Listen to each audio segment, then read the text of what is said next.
Where is this? There's a story I hear about this fatty flights. Yes. Southwest Airline is now changing its seating policy. This has kind of been a topic that's been in and out of the news for we've talked about these. the last year or so. Yeah. And I've often commented as a fat, like, I've never needed two seats, but that's always because I either booked the single seat or my tiny wife sitting next to me. Right. If I couldn't get that seat, then I probably would. And that to me seems like a totally normal, like, we live in a society type thing. But beginning January of next year, larger passengers who cannot be accommodated in a single seat will be required to purchase a second seat ahead of time and then request a refund after the flight. Eligibility for a refund also depends on whether or not the specific conditions are met. I'm not sure. This doesn't seem like they're actually requiring them. They're still getting it free. Yep, that's what I think. Come on. I want to understand, although sometimes it's They're super doing this for convoluted to get planning refunds. purposes. Okay, what I want to know, and I couldn't really see it initially, do these people have to self-admit to being plus size? Like, if you are like... You probably have to check a box that's like, I need an extra seat. Right, so it's like an honesty policy. So these people could show up at the airport with just one seat and be like, well, I only bought one. Like, how do you enforce this? I wonder if you show up and you need a second seat, then you don't get a refund. This says they must buy an extra seat and pay any applicable seat fee before boarding. Refunds can later be issued, but only if both seats were in the same fare class. The refund request is made within 90 days. The plane would have taken off with at least one extra open seat. They can also be refunded if the plane was full, but the manifest included passengers who boarded with, quote, spaces available passes. So they don't even punish you for, like, it doesn't seem, it would make sense that if you lied about it, and then you would not get a refund. But if you didn't lie about it, that seems more. It says it's sex for a person to buy two seats, but that's just not other passengers' problem. It becomes our problem if we have to endure oversized passengers in our space for a full flight. Otherwise, others, meanwhile, said the policy was discriminatory for larger passengers who simply want to travel in comfort. Well, I can give you a real easy way to travel in comfort. Lose 30 pounds. As a 6'3", broad-shouldered guy, that seems to be too much for something I have zero control over. Let me tell you this right now. As somebody who's 6'5", you're not buying an extra seat because you're 6'3". You're fat. Right. Like, you're fat.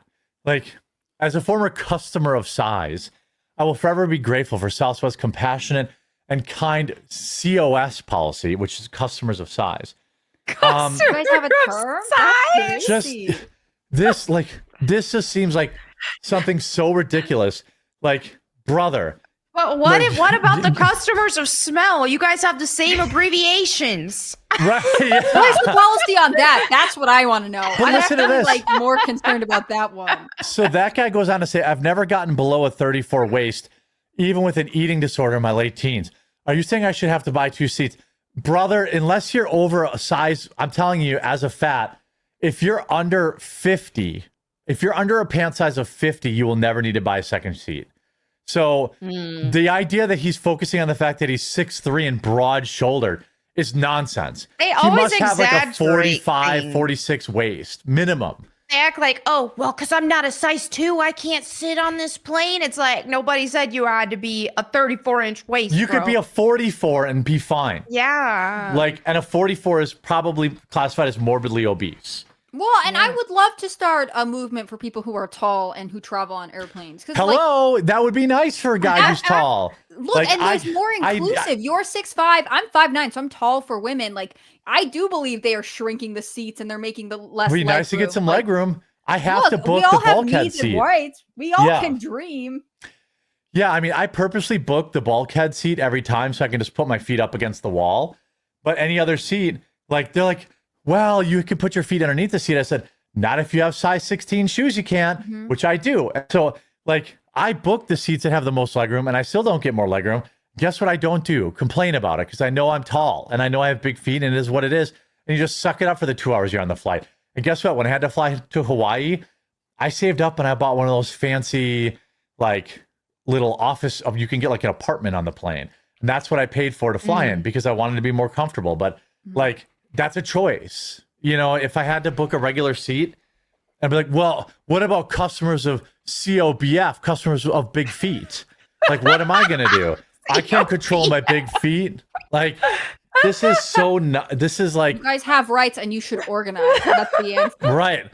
Yeah. What is that? They had that on Family Call. It was called like NAF, North American Association of Fat People, I think it was called. There's something in this article. They mentioned hold on, I'm going to find it. It's the founder of Chubby Diaries. You aren't the chubby. National Association to Advance Fat Acceptance. There you go. Yeah. Oh NAF. my. That's a real thing. Yeah. Yeah. Wow. There is, look, I'm not saying that, again, I don't think that, you know, we live in a civilized society, you know, going up and like calling someone a fat blob to their face. That's not like a civilized thing to do. Right. But like, you know, we go too far the other way. And by the way, you go up and call me fat in person, well, there's going to be consequences for that probably. You know, there are a lot of fats that can still run pretty quick for a short distance. So you better do it from a little ways away. And like, I just, this is ridiculous. I get why they're doing it. Because it's like, crap, we sold out the plane and you need 2 seats and now we have to. But shouldn't that be the fat's fault? Like, sorry, you need 2 seats, you're off the plane. Like, Exactly. And again, how do you enforce this rule? Like, if you're just waiting for someone to there are some people I bet who would be like, I'm heavy, I'm uncomfortable, I want 2 seats because it's better. My parents always got 2 seats and they were never what I would say fat enough to get 2 seats. Right. Look, I think they would buy 3 together, basically. Who do it, who will buy like the whole row and be like, no one sit near me. And I respect that. Oh, yeah. But, you know, in this case, if you're someone who's going to complain about this policy, you're also just not going to buy the second seat and you're going to show up and it's going to be the same problem we have now. Like, how is Southwest going to, is there a penalty for someone who should have bought 2, but then there didn't? should be.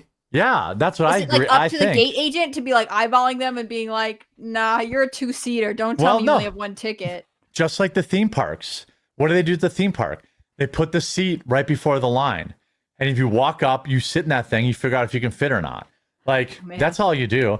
You have a seat, they sit down. It's like the baggage thing. Right. If you can't get the belt around, you got to buy a second seat. That's the rule. Like, there was a while, now I've lost some weight, so I don't need it. And that was a nice, like, dopamine boost for me when I used to need the seatbelt extender. And, like, there's a certain amount of shame in asking for that. And I was okay with that. Right. You know what I mean? Like, they would always, I'd be like, oh, I need an extender. And they'd be like, oh, it's okay, sir. I'm like, no, it's okay. I know I'm fat. Like, it's I'll say it louder. Yeah. I know that I did this to myself. You don't have to protect my feelings. And like, now I don't need it. But like, there's, you know, I think if we like, there's not being mean to fat people. Yeah. And then there's whatever the hell happened, started in 2016. Exactly. We had to, like, fat acceptance was like, nobody's not accepting fat people. Exactly. Fat people are demanding. Fat people aren't accepting themselves. You know what I'm saying? Right. Like, yes. If you're trying to pretend like you don't need an accommodation, except for sometimes when you do want an accommodation, then I suspect you have your own delusional issues about it. Like, if you're overweight and, you know, you struggle with self-esteem, I don't want to make you feel bad. I don't want to like yell at you or anything like that. I just also think it's reasonable to be like, in a tightly packed airplane, you're going to be uncomfortable. The customer sitting next to you is going to be uncomfortable. We have to make a rule about it. Well, I remember Sydney Watson went viral for taking a picture. I remember that. Like, I was like, that's outrageous. Yes, I agree with you 100%. Right. Like, his fat rolls were over the armchair into her seat. And it's like, no, you should have to get up. Sorry. Like, yes, if you didn't want to get publicly shamed about that, then you should have bought 2 seats. Or then you should, you know, if you didn't want to get asked to move, then you should have known when you sat down. Like, it is wild to me. Now, again, a lot of this has kind of gone by the wayside. I actually understand why it's like, hey, you have to buy a second seat because we book, you know, so many seats. If you show up and now another paying customer can't get on because you're too fat, like, that's a problem for us. And the fact that they allow refund, I actually think that's fine too. I would like to see them. I mean, that's their choice. I wouldn't do that. I would say no. If you need to buy 2 seats, then you buy 2 seats. But planes also have crazy like luggage rules where they're like, oh my God, your luggage has to be exactly 75 pounds or less, but That's we can let true. 400-pound passengers on. Yes, it's But I always wild. assumed that was because of the baggage carriers. Like they don't want them to lift over a certain amount. They don't to lift it. It just goes Oh, right that's up a conveyor true. belt. Like they don't Yeah, do that. that's It's true. about the weight of the plane. And so like they, it should be okay if we're going to have any weight things, it should be your combined weight. You get on the scale with your luggage and Yep. you're allowed 500 pounds. Ooh. That's what That we, is so interesting. and then I'll sell you some of my weight on the secondary market.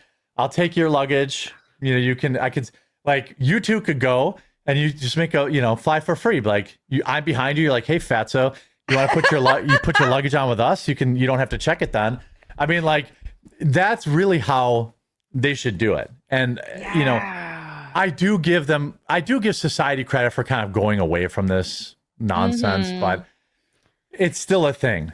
I remember when I worked at Red Lobster, like in 2007, Oh, the rolls. in like 2007 or something like that. And I was the hostess, so I'd set people at their tables. And this lady walked in and she's like, "Oh, my husband, he'll be here in a minute, but we just need special accommodations because he's disabled." So I'm thinking, okay, let's look for something wheelchair accessible. The guy walks in and he was just gigantic. That was it. He was just really fat. That was his disability. Was being fat. I just at the time I didn't. That was before things got super woke and everything. And I was thinking, that's not disabled. That's fat. I'm confused. You know what's wild? Sorry, you go, Jeremy. Hold on. Yeah, I'm setting up I actually have. So I know this is a little creepy, but I actually have footage of Melonie at her old job, like at the Red Lobster. So she's a little younger, and I know she was going through a health battle, so she has a little less hair. But this is her at the Red Lobster. Stop it. Right? Cut it out.